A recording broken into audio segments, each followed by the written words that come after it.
กับสวัสดีแล้วก็กับสบายดีพ่อแม่พี่น้องฟังลาวแล้วก็ฟังไทยป่าลุงเนาะมื้อนี้พอลานก็สิเปิดเปิดคลิปเนาะพอลานก็สิเล่าให้ฟังว่าบอลันสิแจ้ง FC แจ้งพ่อแม่พี่น้องเนาะเดือนหน้านี้บอลันอาจสิได้ลงไปถ่ายคลิปอยู่ที่เมืองเรางามเนาะแขวงสารวันเป็นคลิปที่เขาเจ้าลำบากแท้เนาะทุกอย่างลำบากเป็นพิการสินะซึ่งเป็นคลิปที่บอลันก็เคยมีคนแจ้งมาแต่ปีกายแต่บอลันบ่ได้ไปตะกี้เนาะมีบอลันมาเฮ็ดชุดที่2นี่เนาะ FC พ่อแม่พี่น้องป่าลุงคอมเมนต์ดีตอบรับดีบอลันโคตรดีใจเนาะบอลันเจอเสียลงไปถ่ายลงไปสนับสนุนเขามีพริกให้พริกมีเกลือให้เกลือขาดประเดะเป็งนัวซื้อให้พร้อมกับแนะนำข้าเจ้าในสิ่งที่ดีแล้วก็เปิดโอกาสให้กับข้าเจ้าพร้อมก่อนสิไปต่อคลิปเนาะบอลันก็สิไปสวนในมื้อนี้บ่ได้ไปสวรรค์คิดนัดอีกเลยกับน้องลาตรีน้องพามีบอลันสิออกไปเอาถั่วดินอยู่สวนมื้อนี้นะไปเก็บถั่วดินหลายๆแล้วก็สิเอาไปผากพ่อสร้างที่สร้างเฮือนมีตู้ค่ำเอาไปให้เพิ่นพ่อสร้างกับคนทางใต้สัมพี่น้องบอลันผู้หนึงเป็นคนทางใต้เนาะเป็นคนสารวันเป็นคนเมืองโขงเป็นคนแขวงจำปาสักพร้อมตัดมาที่ทุกสายเด้อพี่น้องขอโทษอภัยนำบกลิ้นละน้องให้ปกน้องปกคักโอเคดูไข่เผาลูกแต่เช้าเนาะบ่ปามือหรอล่ะบ่จับน้องก็จ้ะเดี๋ยวน้องจับเองมีแต่จับขากับจับแขนเด้ออย่าไปจับมือน้องน้องดูดมือยันมือน้องยันมือหลานเปื้อนนะแล้วไปจับมือน้องน้องสิดูดมือนะ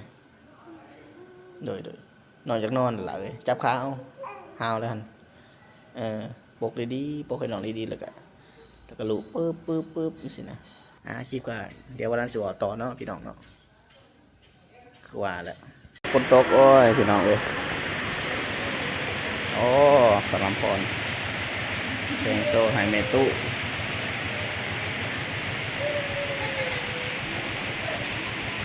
อ้าวเข้ามาได้ฝนตกเข้ามาหน่อยแม่เข้ามาไหนพี่เข้ามาไหนพี่โอ้ยเนาะมีตู้สบายตู้ใหญ่เป็นเมทัลของเมมัดผม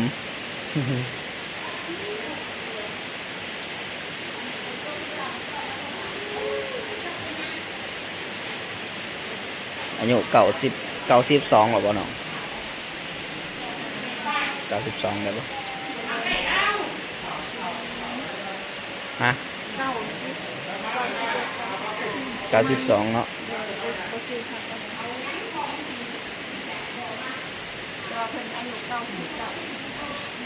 ยังได้ปกติจำได้บางจำได้ไปได้อยู่แต่ว่าร้านแถวอื่นก็จำบ่ได้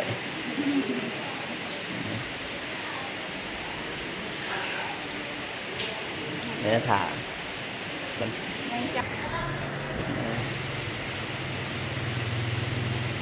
จะเศร้าฝนตกโอ้ยบ่ได้ไปสอนนี่แหละมันบาลานซ์สิไปกลหมักพริกเอาไปตอนพอสร้างไปตอนน้องทองวันต้มแซ่บต้มแล้วเสียไปตอนทั่วดินอยู่สวนป้าเลยสะน้องป้าอยู่ตอนนี่บ่ขั้นฝนตกแห้งก็ได้อยู่แล้ว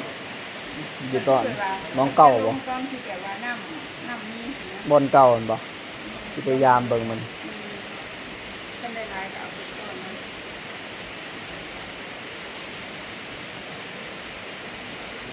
ขึ้นได้ตุเป็นอยู่ได้ในตุกินแล้วว่าเขากินข้าวแล้วว่ากินข้าวแล้วว่าตอนเช้ากินข้าวแล้วบ่อะไรกินแล้วเนี่ยเขาได้กินแล้วว่าดิสบายดีตอนเช้าเด้อ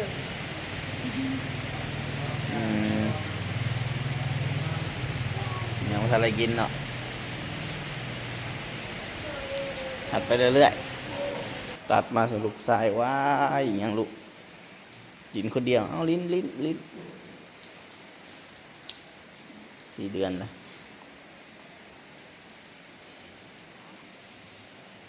4 เดือนแล้ว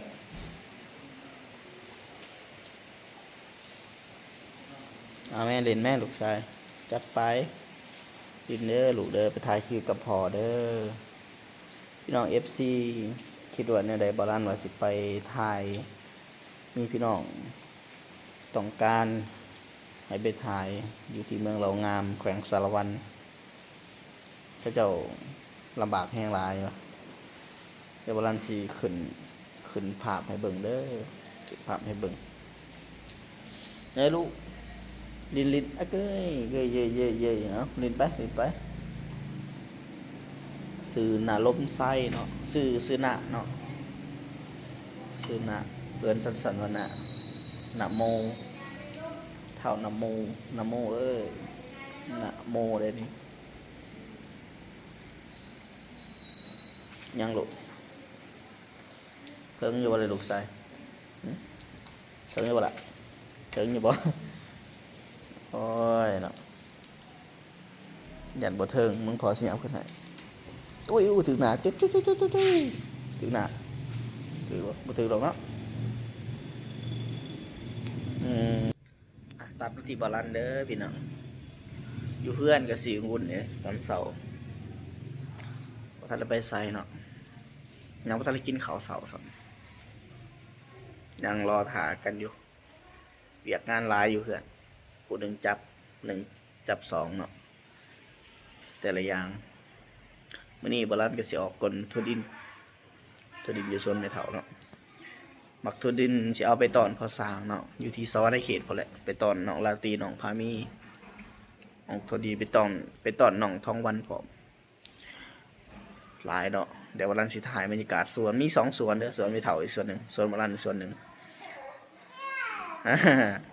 ลูกใส่ห้องแล้วห้องยังลูก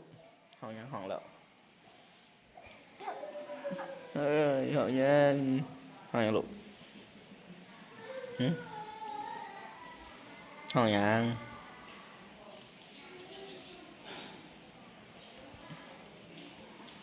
ห้องยังแต่ละมือก็ มือใดได้ไปถ่ายคลิปก็ไปสิขึ้นเขาสวรรค์แต่ว่ามือใดบ่ได้ไปก็อยู่เพื่อนก็อยู่สวนอยู่กิจกรรมส่วนในบาลันก็มีเวียกหลายอยู่แต่สั่งทีมงานไปบาลันบ่ได้ไปเองส่วนฝนตกบาลันสิทาสิ้นเดือนเดี๋ยวสิลงไปเมืองเหล่างามไปถ่ายคลิปทำการบริจาคให้กับน้องชายคนหนึ่งที่เป็นพิการที่ย่างบ่ได้เนาะครอบครัวทุกอย่างลำบากที่จริงแล้วมีผู้ใหญ่ใจดีแล้วว่ามีอยากช่วยเหลืออยู่แล้วก็มี FC คนหนึ่งเนาะเพิ่นคอมเมนต์ว่าอย่าพยายามแต่ว่าเอาเงินให้เขาเนาะจงพยายามสอนให้เขารู้วิธีการหาเงินรู้วิธีการแก้ไขปัญหาตัวเองที่จริงแล้วคนที่ทุกอย่างลำบากคือเขาบ่ได้มีการศึกษาเขาบ่ได้ทำบ่ได้เรียนหรือว่าเขาเกิดมาแล้วฐานะครอบครัวเขาทุกข์เขายากเนาะเขาก็พยายามลิ้นรนหาโอกาส10 ปี20 ปีแต่ว่าโอกาสนั้นมันบ่เห็นเพราะฉะนั้นเงินคือปัจจัยหนึ่งที่มี FC คนหนึ่งเพิ่นคอมเมนต์มาเนาะบาลันเอาเงินไปให้น้องวันทองเพิ่นบอกว่าอย่าพยายามยัดเงินให้เงินเขาเนาะพยายามสอนเขารู้วิธีการหาเงินหาคำที่จริงแล้วนะน้องเขาก็ดูอยู่เนาะเขาก็หาเงินอยู่รับจ้างมื้อละ150 บาทเนาะ200 กว่าบาทมื้อหนึ่งรับจ้างเป็นกรรมกรน้องทองวันเทียบกับเงินกีบถืออยู่150,000สินะพี่น้องที่จริงแล้วก็คันเฮาช่วยเหลือเขาเนาะเงินนี่แหละคือเป็นต้นทุนแท้ๆเฮ็ดให้เฮานี่มีความคิดอยากพัฒนาถ้ามีเงินแล้วความคิดของเขาจะพัฒนาบ่ว่าจะตนบ่ว่าจะบาลานซ์คือกันแหละหรือว่าคนทั่วไปที่เฮาไปช่วยเนาะเพราะว่าถ้าเขาบ่มีเงินเขาก็ขาดแคลนนะสินะที่จริงแล้วเขาก็ลิ้นรนอยู่พี่น้องเนี่ยแต่มันหาทุกสิ่งทุกอย่างนะหาทุกสิ่งทุกอย่างเพื่อสิได้กินบางเทื่อมันน้อยคือว่าเขาหา10-20 กว่าปีคือเฮาเบิ่งหลายๆเขตนั่นแหละเขตเพิ่นที่ทุกอย่างลำบากถือว่าแม้กระทั่งข้าวน้ำทำปลาอย่างอื่นนะเขาก็หาคือกันเขาก็ลิ้นรนแห้งทุกมื้อแต่ว่าคันเฮาเข้าไปในน้ำที่ว่าเฮาให้โอกาสคน ให้สิ่งอำนวยความสะดวกเป็นการสร้างกองบุญใหญ่เป็นการสร้างบุญใหญ่ไว้บ่ลันเสือว่านะเกิดเป็นมนุษย์ด้วยกันเนาะคือว่าแหละเราต้องพิจารณาหลายๆว่าคนที่ยูทูบเบอร์เขาไปถ่ายนี่คือเป็นคนที่บ่มีแต่แท้เนาะคันมีเนี่ยเขาไปถ่ายได้สักได้เท่านึงดอกเนาะแต่บ่ลันสิลงไปทางเมืองเหล่างามพี่น้องผากเสียผากแซ่ให้เนาะเป็นกำลังใจกับบ่ลันนี่เนาะว่าสิเป็นจังไดเนาะที่เฮาสิลงไปเฮ็ดคลิปนี่แหละมันก็มีหลายอย่างมีหลายเหตุการณ์แต่ว่าคิดว่าบ่ลันนี่เป็นคนสารวัตรเนาะถิ่นฐานกำเนิดอยู่เมืองคงไสโดนแขวงสารวันแต่ว่าสิไปถ่ายคลิปอยู่ที่เมืองเหล่างามพี่น้องเพราะว่าพอฮู้คนอยู่หั่นเนาะคือน้องคนหนึ่งอีตนแฮงเป็นเสาหลักของครอบครัวคือเลี้ยงพ่อกับแม่นี่พ่อแม่นี่เฒ่าแล้วนะมีลูกอยู่5-6คนบางคนก็ติดยาบางคนก็ไปสร้างครอบครัวจังซี่นะปาลูกปาเมียบางคนก็มาอยู่มากินนั่นซะแต่ละมื้อไปหาบจ้างอยู่ไสบ่มีเนาะมันอยู่บ้านนอกเป็นบ่อนที่ไกลศอกหลีกจากในเมืองผมหั้นนะคือบางคนเนาะแบบว่าคนธรรมดาทั่วไปนะคนที่เขาแบบว่านับแต่การแต่งตัวเนาะสุขภาพร่างกายเขาสินะจิตใจเขาไปสมัครงานที่อื่นนะคุมื้อนี้นะการสมัครงานการสมัครเวียกบุคคลนั้นต้องมีระดับการศึกษาหรือว่าถ้าบ่มีก็ต้องเก่งในวิชาใดหนึ่งในตัวบัดนี้คนเหล่านั้นก็จะไปสมัครงานคุมื้อนี้นะเพราะว่าคุมื้อนี้โจรหลายเนาะมิจฉาชีพหลายการที่จะหาคนมาเฮ็ดเวียกยากเพราะฉะนั้นการที่โอกาสที่เขาจะว่างงานมีหลายกว่าบุคคลทั่วไปที่เขาได้ทำได้เรียนที่เขาสุขภาพดีจิตใจดีหน้าตาดีสินะประมาณนั้นมันก็เลยเฮ็ดให้คนที่ว่าเขานะด้อยโอกาสยิ่งด้อยนะยิ่งด้อยโอกาสเพราะฉะนั้นเฮาเกิดเป็นมนุษย์ด้วยกันเนาะคือว่าล่ะสิ่งใดที่เฮาเห็นเฮาจะเข้าไปช่วยทันทีนะบางเทื่อโอกาสเขาอาจสิได้จากเฮาก็มีได้จากตัวเฮาได้จาก FC สินะเขาไปถ่ายเขาไปสนับสนุนเขาไปแนะนำคือน้องพามีพี่น้องเบิ่งเคสเป็นตัวอย่างน้องพามีนะกับน้องลาตรีที่จริงแล้วเพิ่นก็บ่มีเนาะแต่ก่อนทุกข์ยากลำบากแต่ว่าพอมีผู้ใหญ่ใจดีนะคือบ่าวเตียงทองเขาไปช่วยเหลือแล้วก็ทีมงานเพิ่นก็เฮ็ดให้น้องเขานะมีจิตใจนะมีต้นทุนก็คือมีดินมีเขื่อนจังซี่นะมีต้นทุนคนรู้จักหลายเฮ็ดให้เรามีโอกาสเราก็เลยสร้างช่องขึ้นมาเฮ็ดยูทูบเบอร์เฮ็ดเพจเฮ็ด TikTok อหยังต่างๆหลังจากที่เราสร้างขึ้นมาแล้วเนาะคือนี่แหละคนที่มีโอกาสคันเฮาบ่เข้าไปให้โอกาสเขา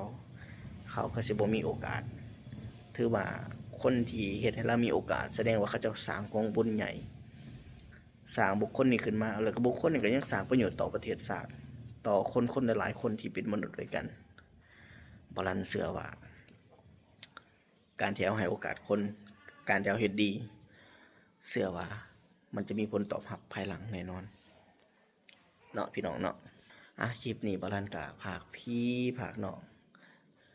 กดไลค์กดแชร์แล้วก็กดติดตามเนาะเบิ่งคลิปให้กับบ่ลันได้เด้อแล้วก็คอมเมนต์ให้บ่ลันได้เนาะสิ่งใดก็บ่ลันก็กำลังเริ่มต้นเนาะอันใดที่ว่าบ่งามอันใดที่บ่ถูกก็คอมเมนต์บ่ลันแน่เนาะสอนบ่ลันก็ได้เนาะบ่ลันบ่ค่อยถนัดแต่สิพยายามเฮ็ดให้มันดีที่สุดให้พ่อแม่พี่น้องป้าลุงเนาะเบิ่งแล้วสบายจิตสบายใจเบิ่งแล้วมีผลประโยชน์ต่อตนต่อบุคคลอื่นเนาะคลิปนี้บ่ลันก็สิจบคลิปเพียงเท่านี้เนาะกราบคำว่าสบายดีขอบใจหลายๆสาธุ